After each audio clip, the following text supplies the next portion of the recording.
Hey everybody, it's your pal Drew Geraci, a 30-year comic book industry veteran for DC, Marvel, CrossGen, Dark Horse, Image, IDW, name them all.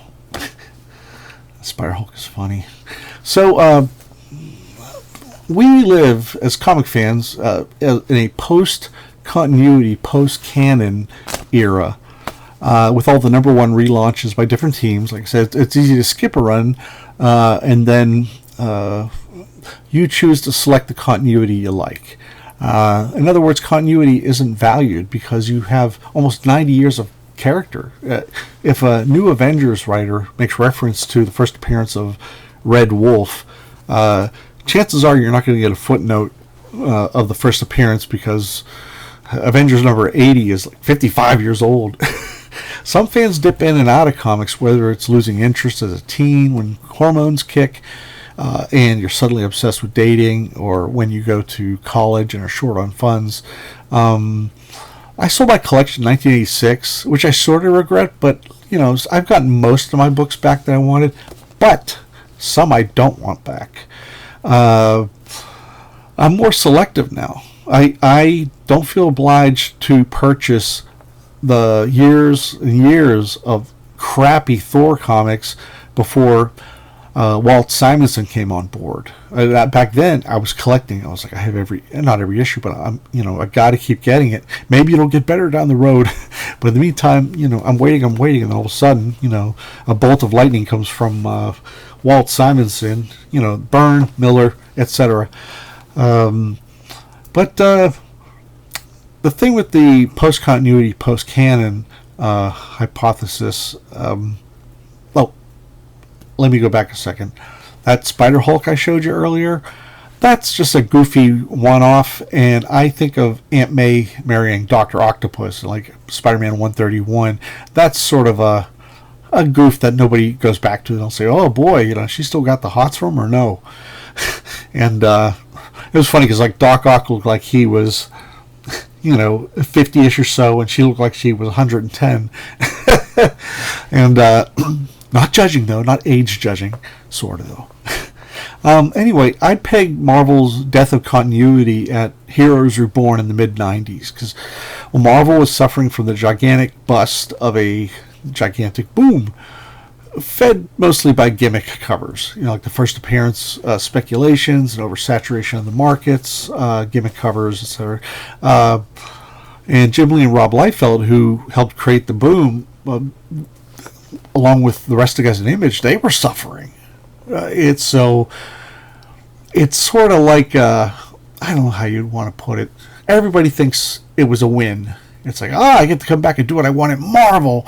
And it's like, if you're all creator rightsy and you're all, then you wouldn't have to come back to Marvel. It was sort of a little desperation on everybody's part. And for a while, that boom was totally nuts. It was like the first issue of Jim Valentino's Guardians of the Galaxy came out, and then immediately their first solo series, short-lived, Marvel Presents, that first appearance went up to $25, like that. And they did that happened with Hellstorm, which was Son of Satan, and just it was ridiculous. And then it went back to normal afterwards. It's so funny. I buy what I like to read, and somehow I've got good taste as far as monetary. Like when Valiant first started, I was buying it for about a year or so, and I actually quit when Unity came along because I thought, you only got 4 books and you're already doing a big crossover. It's, do a little more world building. But then I also had the Men in Black 1 through 3 from Aircel, I think it was, from the 80s, and I bought it out of like a quarter bin, and it went for hundreds of bucks because the movie was in talks. I don't know if it had been okay just yet. Also, there was just but what I did was store trade. You always make more money with store trade. And then later on they came out trade paperbacks. So I'm like, well, there you go. I still have the stories. And then those books did go down. The Guardians of the Galaxy, Marvel Presents, went back to the normal price, and it was amazing to see stuff like Valiant skyrocket. It's like $150. I even bought the comics price guide, like the Overstreet one. I bought it then, and then I bought one in 1996, and it's so staggering how everything dropped to like cover price or less. So now, when I bought my comics back, my collection, I didn't buy my whole collection because there was shitty eras. I made it one word, and it was just kind of funny. For a year, Marvel licensed Fantastic Four, Iron Man, Avengers, Captain America to Image, which was insane. But it showed they were both hurting. It's kind of like they were on the edge of a cliff, and they clasped hands, trying not to fall off.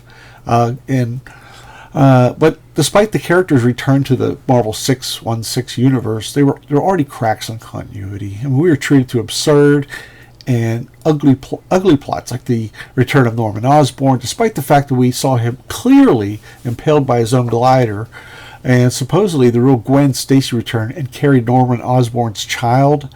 See where I'm going with this? That's some stupid, short-minded, shock storyline that may sell briefly, but you pissed off a lot of readers at the same time. And there's a laundry list of continuity fails, when a new comic comes out by Marvel DC, there's this argument of whether it's canon or not. I'm like, my attitude is that canon stops where you want to stop these days. And it was something else I was going to add to that. In my world, Jean Grey is still dead. Yellow Jacket never struck his wife, and the Wasp, and neither Wolverine or Spider-Man joined the Avengers in 2000 because it was just dumb. And they barely got any time, but it's like they wanted to spread it out. Michael Brian Bendis, I've inverted his name.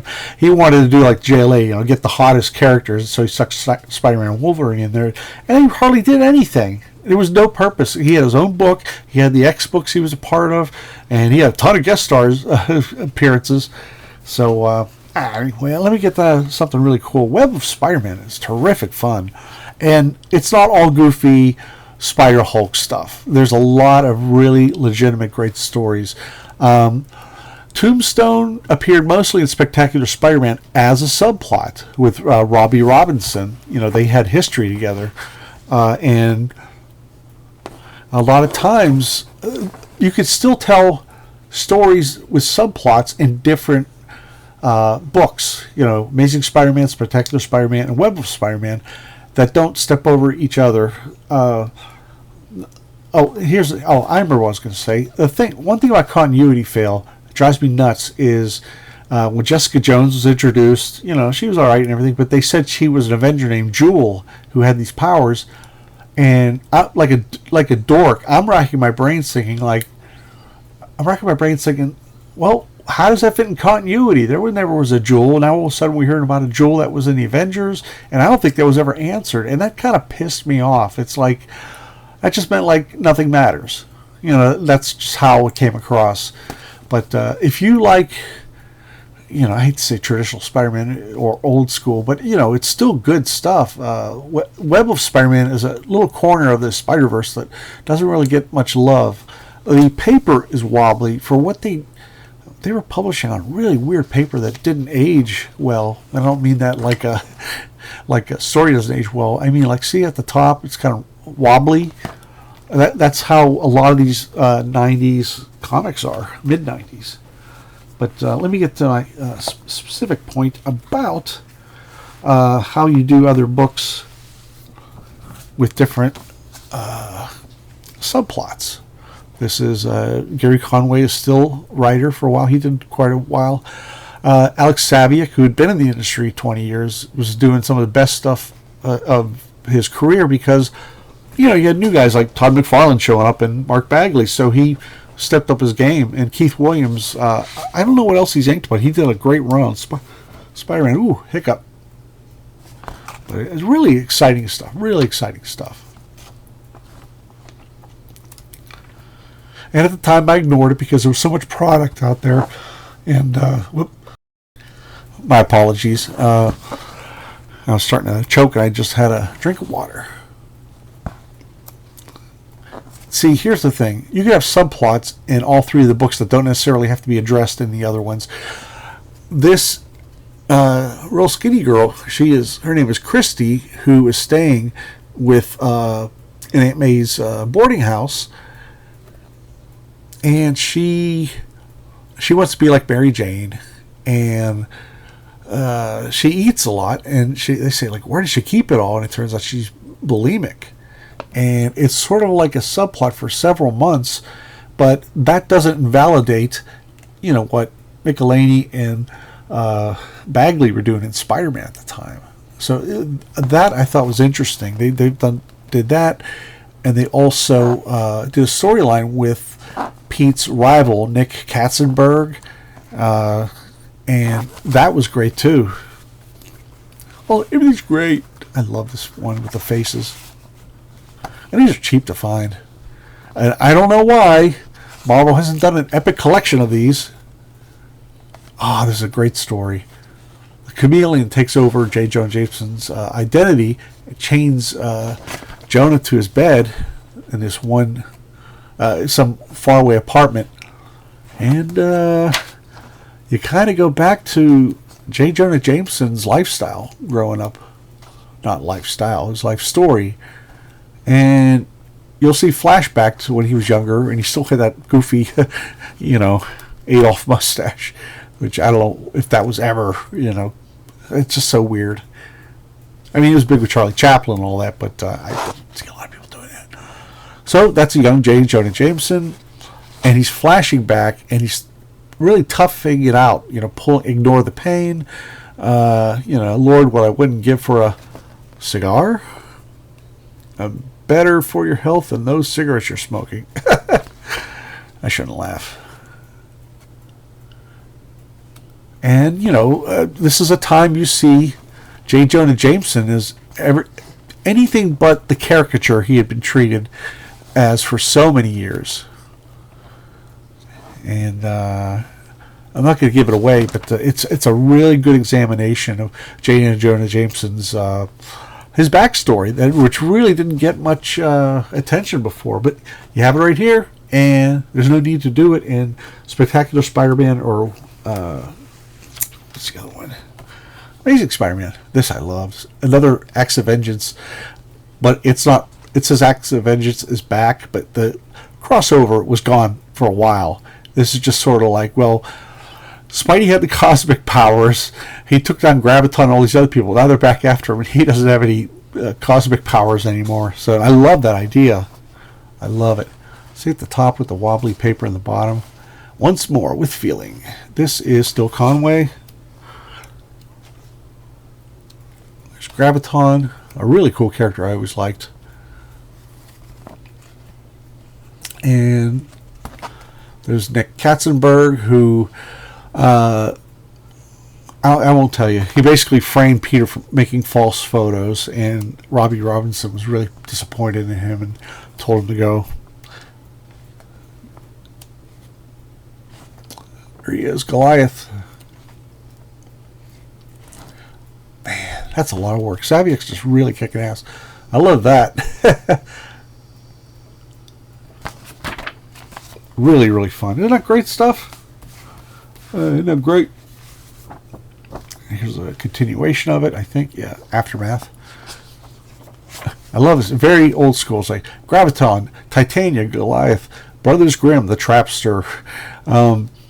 That's very much like what Tom DeFalco and Ron Friends did on Thor, where they kind of gave you those covers that were kind of, throwbacks with the big logos for each character. That's a cool page there. I see Savick's adapting the big eyes and the wild poses that McFarlane did. It's like he didn't fight it. He went along because he said, hey, that is pretty good, and the editor probably wants more of that. So, really cool stuff. They need to make some epic collections. Because what's weird is my crazy plan, unintentional plan, is I will buy up all these back issues, and then Marvel will announce that they're doing a collection of it. I bought all the She-Hulks that Byrne did, And then they came out with the omnibus of She-Hulk by John Byrne. And I'm like, oy, oy, oy. Like, I want to buy back issues of Thunderstrike. I don't have any of them. But as soon as I do, they'll come out with a trade paperback. See, there's Christie again.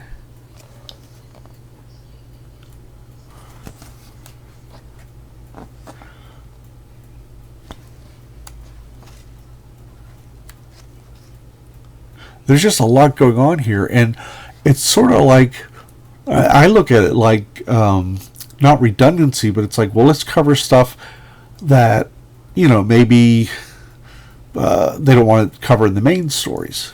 So there's lots of room. There's room for 3 Spider-Man books, I feel, but now they do, you know, so much post-continuity, post-canon stuff. And let me get that Spider-Hulk. I think you'll get a kick out of it. Where are you? Oh, big guy. Now, this is the thing. Just like, you know, Aunt May marrying Dr. Octopus, this is one of those ones you kind of put in a what-if category. Because it's so silly, but it's fun. David Michelini scripting over Gary Conway's plot. He had fought the Hulk previous issue. Spider Smash. It's totally nuts. But it's fun. And like I said, I don't consider this canon. It's just a wacky, fun story.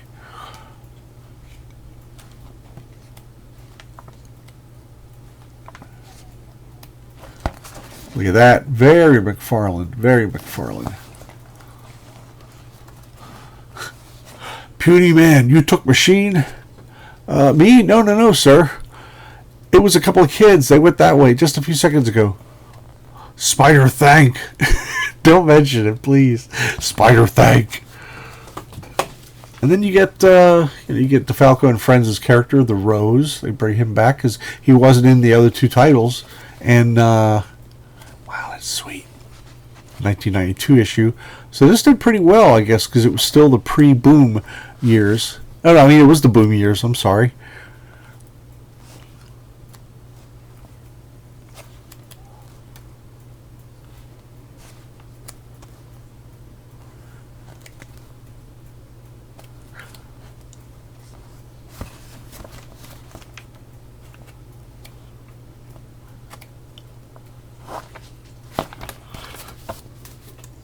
And this one I love too. Now you might say, oh, the Volturian, oh yeah, he's been done, blah, blah, blah. And a lot of the main villains have been done, but they come back because they're great characters. It's like you can't send them off to the sunset. And I know I said, you know, Jean Grey should still be alive and all this stuff, but I mean, eventually Doc Ock got back to fighting Spider-Man, even though Spider-Man humiliated him by soundly beating him in an issue that L. Milgram did with Bill Mantlo on Peter Parker's Spectacular Spider-Man, I think it was. I just figure, I mean, really, these guys have nowhere else to go. They don't have a lot of purpose in life. So I was like, well, I'll try stealing again using my special powers and my special mechanisms. And Spider-Man comes again, you know, I'll be smarter this time. You know, so you have to kind of... Okay, Adam Blaunstein is the writer. I wonder if that's a pseudonym. I don't know any Blaunsteins. Alex and Keith are still doing a monthly thing.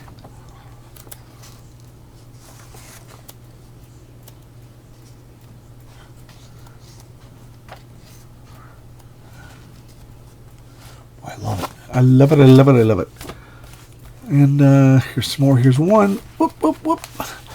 They brought back the Grizzly. I was going to say the Gibbon. You know, he's not a great character, but he is a fun character.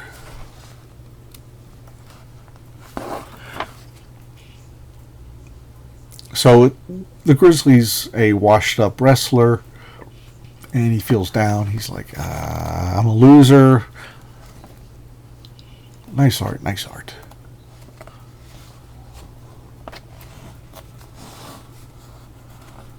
That probably brings back a lot of memories there. I wasn't really gaming at the time. So what happens is, Spider-Man's like, my back, you're killing me.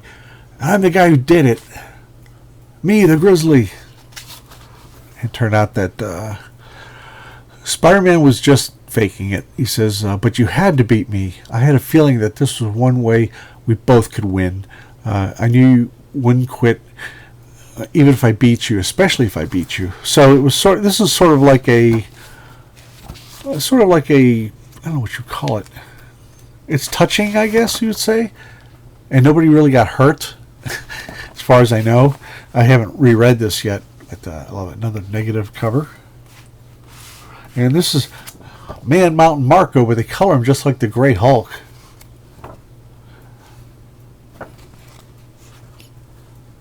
God, this is fun stuff. I really enjoyed these. I got a bunch of these at Ides in Pittsburgh, one of the oldest comic shops in the nation.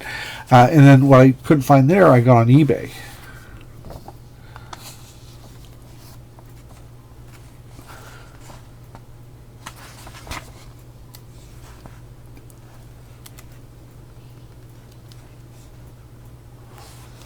A robot Kingpin. I like all it. It almost looks like stuff you fill in a box. You know, peanuts, packing peanuts, but it's actually, I guess it's supposed to be smoke or something, or oil. I don't know. I don't care. It's still kind of interesting.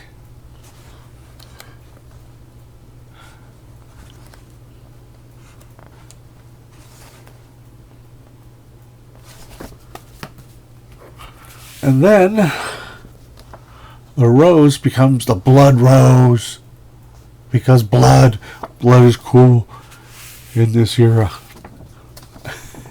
Everything was named. They should have like blood. Tony Isabella's a guest writer. He brings back the painter of 1,000 Perils, who last appeared in the early '60s of the Human Torch storyline. One issue, like 8 pages of Strange Tales, and introducing the Avant-Garde. That's so cool. I love that. Beautiful inks, beautiful pencils, beautiful stories.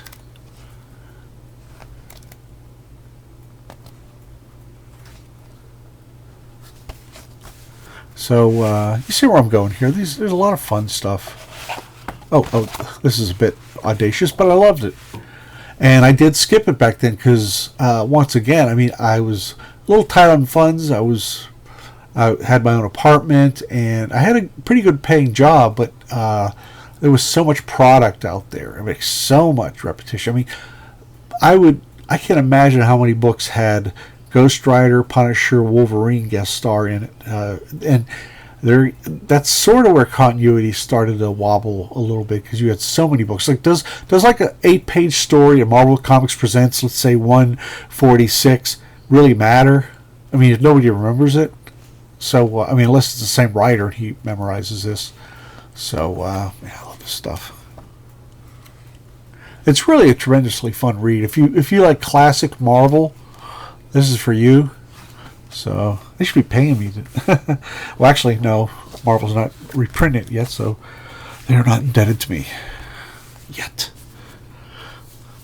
And Firebrand, old Iron Man foe. That's another thing too. You have tons of old foes that you can mix and match for other characters. I mean, they did it for Acts of Vengeance, but it doesn't mean it has to be an isolated thing.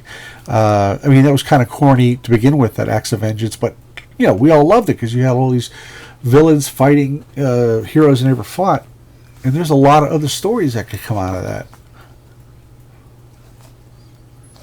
I like this design. Is he his greatest foe, best friend, or both?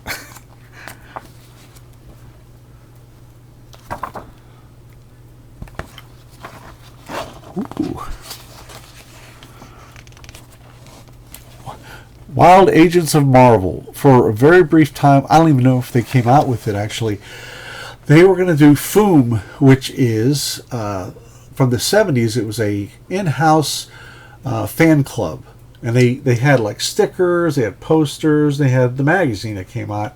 I don't know how often, maybe every 2 months or something. And I never bought it because for the price I could have bought like 3 or 4 comic books. And I was always that way, like immediately comic books. So they were going to do Wild Agents of Marvel as a fan club. And I don't think it happened at all. That's a Jim Lee repurposed Wolverine pose there. And I think at this time, it's kind of like if you write, like people don't write long distance letters or pen pals anymore. That's sort of a thing of the past because you have the internet now. I mean, I'm sure there's some people who still do it, but it's. But I hate these inserts. And it doesn't affect the story at all, so I'm not going to sell it. And even if I sold it with this intact, I wouldn't get much for it. So there, see, the story goes on. I love that. Woo! Do a little McFarlane fun. So, you get where I'm going? A lot of good stories here. Web of Spider-Man's great. Let me know your thoughts below if you've read this before, what your opinion of it is, and also if you're interested in buying them. Oh, I'm keeping mine, but you gotta go get your own. Also, let me know what you think when continuity stopped. When did canon stop? And because with Heroes Reborn, even though I consider that a turning point, it's so absurd. Like, it was during the Onslaught. They brought back Onslaught and undid everything that was done with the Heroes Reborn, and it was Franklin Richards, like the most powerful mutant in the world, who fixed everything. And it's just like with Doctor Strange. It's such a friggin' cop-out. It really is, So I would just as soon say not have Franklin Richards say it, and then just come out with either new number ones or say, oh, actually they did, yeah, Iron Man and Avengers and all that. And Cap kept the same numbering, I think. Yeah, Captain America. So that's it, everybody. Let me know your thoughts below. If you have any theories, if you think I'm wrong on something, I don't argue. I don't. I like. I'm not going to say your opinion's wrong. I know because I'm an expert. Blah blah blah blah. And also what you'd like to see in the future. Little and everything. And one thing, I won't give you my personal information. Anyway, that's all. I hope you had a great day and you really enjoyed this, because I enjoyed making it. Take care, everybody. Click like and subscribe, and if you hit subscribe, hit it again for hit the bell for notifications, and I'll see you soon. Thanks.